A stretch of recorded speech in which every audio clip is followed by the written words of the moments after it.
বাবার বাড়িতে না আরও একটা দিন, কিভাবে যে দিনগুলো পেরিয়ে যায় বুঝতেই পারি না। সেই রকমই আর একটা দিনের গল্প তোমাদের সাথে শেয়ার করব বলে চলে এলাম।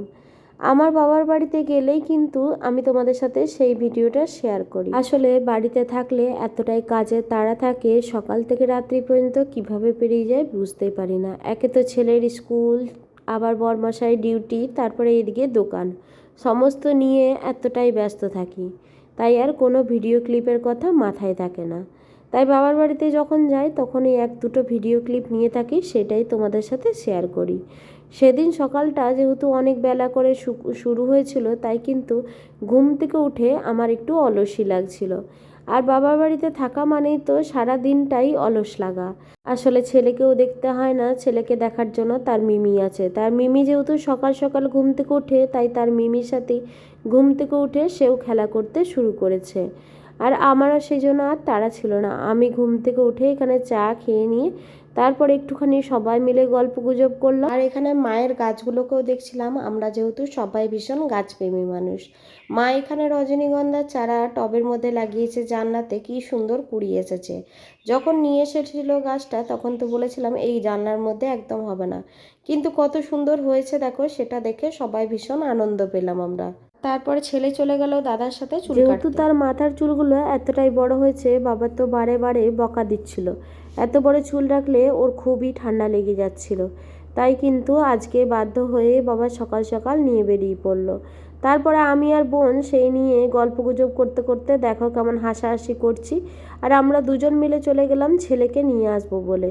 যেহেতু বাবাও চুল কাটবে, তাই বাবা বলল তোরা একটু পরে গিয়ে ছেলেকে নিয়ে আসিস, আর আমি তারপরে ওখানে চুল কাটবো। সেই জন্য বাবার অনেকটাই দেরি হবে, তাই আমরা ওকে নিয়ে চলে এসেছিলাম।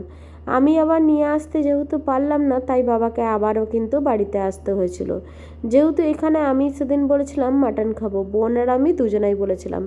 আমাদের তো জামাই ষষ্ঠীতে মাটন খাওয়া হয়নি, আর চিকেনটাই খেয়েছিলাম। আর মাটন সেভাবে বাড়িতে হয় না বললেই চলে। আর তাই কিন্তু 2 মাস 3 মাস পরে যখন একবার মাটন খেতে ইচ্ছা করে, তখন বাবা মাও বারণ করে না। তাই কিন্তু আমরা চলে এসেছিলাম নিয়ে মাটনটা। আর মাটন আনতে এতটাই লাইন পড়েছিল, আমার তো ভীষণ দেরি হয়েছিল। তাই বাড়িতে এসে আগে আমি স্নান করে নিয়েছিলাম, তারপরে টিফিনও খেয়ে নিয়েছিলাম। আর টিফিন খাওয়া মানেই মুড়ি। আর মায়ের বাড়িতে থাকলে কিন্তু আমি সকালবেলায় মুড়িটাই খেয়ে থাকি, চপ বা বেগুনি বানাতে বলি সেই দিয়েই কিন্তু মুড়িটা খাই।